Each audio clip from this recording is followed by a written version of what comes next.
Would I write a fake or inflammatory article for any amount of money? Absolutely. Absolutely. Absolutely not. In fact, I do this for the money. Do this for the money. Absolutely not. In fact, I don't do this for the money. I do this because it's important. Otherwise, I would have given up a long time ago and become a PR agent. I do this for the money.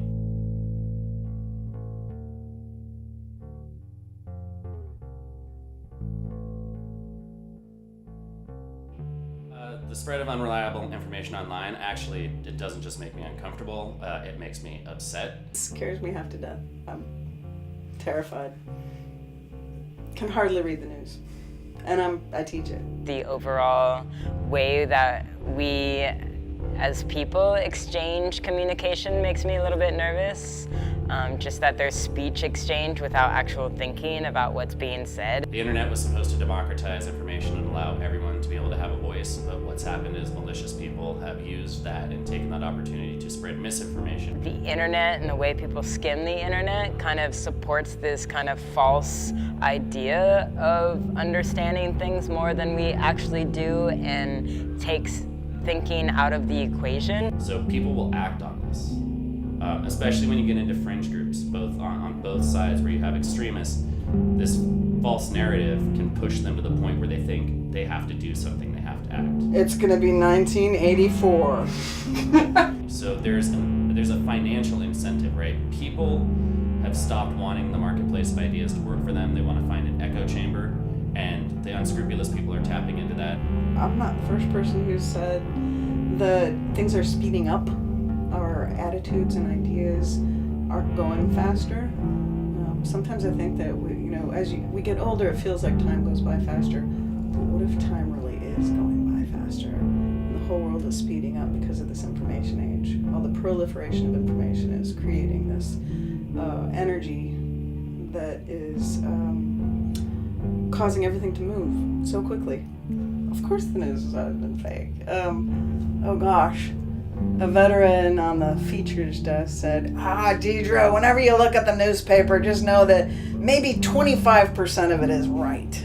I think there's a crisis of information literacy. I think there's a crisis of media literacy. There's a crisis of news literacy. But I think you could also go back to before TV and radio and writing and newspapers, and I think they all definitely have their own fluctuations of what's real, what's not real, and then who are the creators of news.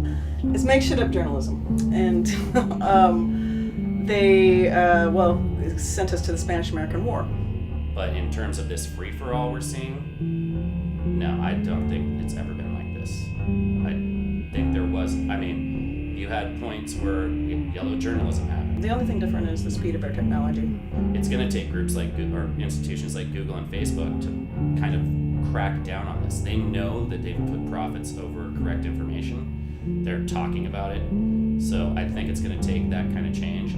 Well, what's going to happen now is if they start going, this person can't be on our platform anymore because they're inciting hate or they're doing this, other people that are on their team are going to say, oh, they're censoring us, even though what they're doing is shielding the public from willful and wanton misinformation. What could help is teaching people how to look for good, reliable information. It's up to us to create more of that kind of open, processy thinking space. We really need to integrate more interruptive processes of thinking with what we're saying and how we're receiving information. The lumberjack could also be porn. And maybe that's for another film. A lot of your questions are shift.